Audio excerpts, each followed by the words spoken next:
Hi guys. Okay, so if you guys watch my channel, you know that I love making my own flowers and I love making my own embellishments. One of the things that I love to make as far as embellishments go are homemade feathers. I love feathers. They are so cute on layouts and just, a variety of projects. I realized today when I went to my drawer to get some of these feathers that I was running low. I only had a few left, and so I decided to make some more and replenish my stock. And I thought I would show you guys how I make these feathers. Now these feathers are super cute, and I'm really hoping that my camera will focus and you guys can see how cute that they are. Okay, so I started making them, and then I realized maybe I should do a tutorial and show everybody how I make them so that they can make them. Because they are super cute. Okay, so as you guys know, I love to dress things up. This is one of the ones that I did that's embellished. I love to embellish feathers and butterflies and like leaves when I do flower clusters. I just don't like it to be bare. I don't know why. That's just how I am. I don't know if you guys can tell. Let's see. Can you see that that's a feather? I really hope you guys can see that. These are super easy to make, and you only need 3 supplies. You're going to need some wire. I just use this floral wire that I picked up at Walmart. You can also get them at like Dollar Tree, like the hanging picture wire. That works fine too. You're going to need some scissors, and you're going to need a washi tape. Yep, that's right. I make my feathers out of washi tape. And of course, if you want to dress them up, you can just get a variety of bling pieces or like the pearls, whatever you want to use. You don't have to use them. I just prefer to do it. Okay, so I'm really hoping that I can explain this good enough for you guys to understand. Okay, so I just went ahead and cut a piece of wire. It really doesn't matter on the length of wire as far as what your feather will be, because if you make it too long, you can cut it, obviously. And what really depends on is the washi, the length of the washi that you cut. I just prefer to do my metal longer, just in case, I decide I want to do bigger feathers. If you decide to do bigger feathers and you have a shorter piece of wire, it's not going to really look that great because your wire is going to be so short at the bottom. Okay, so the first thing you're going to do is cut your wire, and then you're going to get your washi tape, and you're just going to, there's several ways you can do it. The easiest way I have found, and you may have to practice a little bit and work with it and see what works best for you. Let me adjust my camera here. I just find it easier to just rip the washi, get my wire, and then I'm going to place the washi over the wire. Okay? And then you can judge right there if you're going to have enough washi on the other end, because what I'm going to do is I'm going to fold it. You don't have to fold it. You can cut one piece of washi, lay it as is, and then cut another piece of washi and lay it on top. Personally, I used to do that, but I have just found it easier to do it this way because it gives it a nice seal at the top. So I'm going to adjust my wire, and I'm thinking that's going to be better. And then it's going to be really hard to do this part on camera. And then I'm just going to take my tail and I'm just going to line it up with the bottom of the washi. And then I'm going to seal that bottom right there.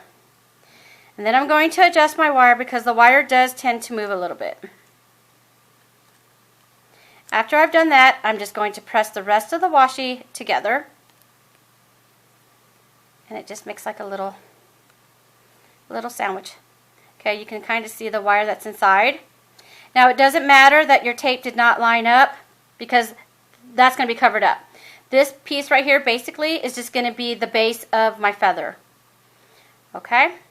So now what I'm going to do is I'm going to get another piece of washi, and I don't I kind of judge it to see if it's going to be the same length. It does not have to be because you're going to trim it up anyways.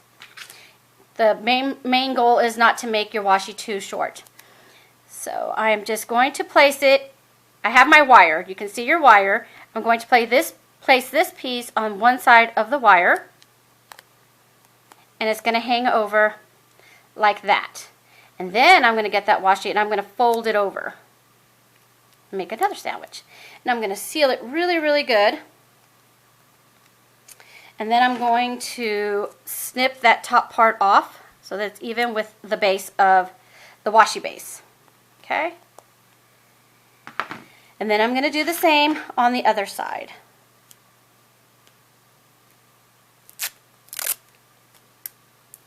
Now if you forget, what side you haven't placed that edge washi, just look at it. This will have the folded and this will not. You can tell that it's the raw edge. So I'm just going to do the same thing on the other side. And I'm going to fold it. And it does not have to be perfect at all. I'm going to cut that top part off. And then I'm going to trim the bottom. I'm going to move the tail, which is this part of the, I'm going to call this part of the wire the tail. And I'm just going to kind of trim it so that I have a clean edge. Okay? So the next step is I'm going to start forming my feather. And how I'm going to do that is at the top, I'm just kind of going to start just a little bit down here and just kind of curve it up as I trim. Okay, you see that? And then I'm just going to move my feather and I'm going to do the other side. It does not have to be perfect, it does not have to be even, it does not have to match. This one kind of had too much of a little point for my taste, so I'm just going to snip it off, okay? So that is what that looks like. And you're probably thinking, oh, it doesn't even match. Like, it doesn't matter. It really does not matter. Now we're going to do the bottom. We're going to move our tail. Start at the base and kind of curve going up. Okay? And then I'm going to flip it over. I'm going to move the tail and do the other side. Once again, it does not have to match. Okay? So this is another great thing. If you don't want to do feathers, you can do leaves. Doesn't this look like a cute little flower leaf? Yep. Okay, so now what we're going to do is we're going to make sure we hold on to this end of the tail with our left hand, okay? And we're going to cut slits from the bottom going up all the way to the top. You can do thick slits, you can do thinner slits, you can have, it just depends on what you want. They can be long, they can be short, it just depends. Play with it and decide how you like it. If you decide that if you do them, a little bit smaller gaps, bigger gaps, you can go in there later and you can snip in through in between and make them smaller. So I'm just going to start at the bottom. Now the important thing is you don't want your scissors to be like this. This is not how you want to cut your slits. You want to cut your slits diagonally, like that, okay? Working from the bottom, going all the way up. And you really can't go too far because that wire is in place in the center. So it's not going to allow you to go all the way through. Now if you had like a big gap over the wire, then you possibly could. But I like to use that wire as a base. And a guideline on how far to go. That one. Okay, so now it's time to do the other side. Now you could just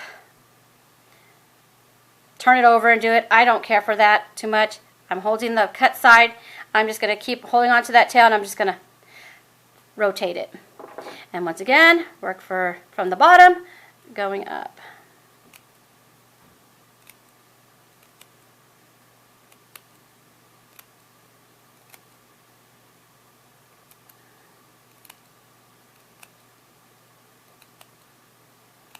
These are great for, these would be cute on cards. Pocket letters, flip books.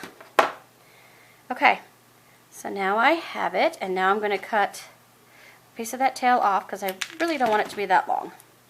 Okay, so there is the feather. And now we're going to press it really good to make sure all the little pieces are still stuck together since we did cut our slits. Now I'm going to hold the feather and I'm just going to bring my finger down from the top, going down. And you can fluff them up by bringing them to you.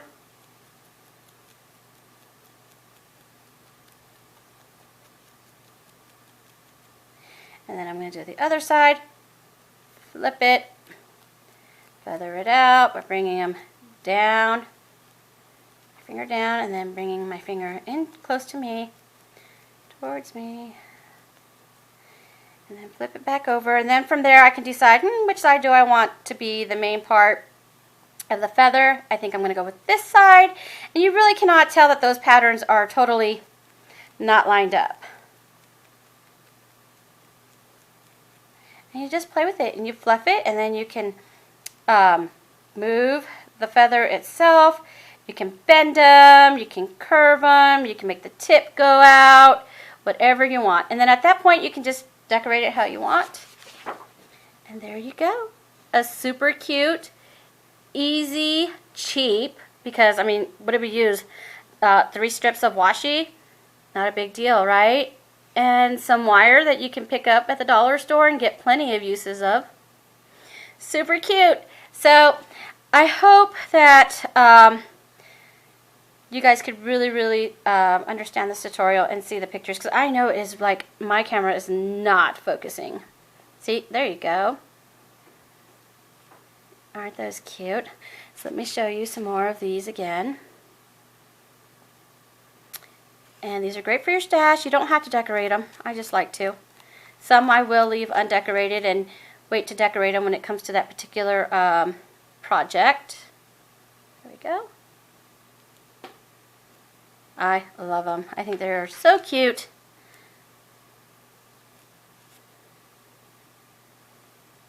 Come on, camera. There's the other side. Can't even tell that they are not matchy-matchy. Aren't those cute? So I hope you guys enjoyed this tutorial. I hope it comes out. If not, maybe I'll try and do another one if it's too bad. But let me know what you guys think, and if you guys decide to make any of these, please share that with me, because I would love to see what you guys come up with. So thanks for watching, guys.